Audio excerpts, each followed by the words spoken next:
Byl jsem jedinej doma, my máme domeček a byla noc. Měli jsme jedno patro a najednou začalo něco škrábat na zeď a dupat. Byl jsem úplně podělaný strach. Pak přišla mamka z práce a já říkal, co tady děláš? A ona řekla, že jde z práce. Než přišla, bylo 4:03 a když přišla, bylo 6:05 a já jí říkal, že před chvílí bylo 4:03 a ono to byl černý stín. Pak jsem usnul a pak jsem šel ven, už bylo odpoledne. Šel ke kámošce, která už má na duchy takový štěstí a dokonce víš, že když dáš ďáblovi hodně strachu, tak tě na do smrti chránit a jí chrání ten satan. A všechno jsem jí řekl, páč má toho satana. A teď mě chrání ďábel, takže když do mě, tak mám dalšího ducha, který mě chrání.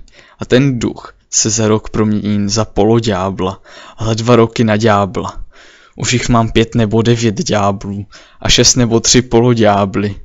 9 nebo 10 duchů. A už mám taky trochu, mám jako kámoška zkušenosti s duchama. Ale viděli jsme mimozemšťany.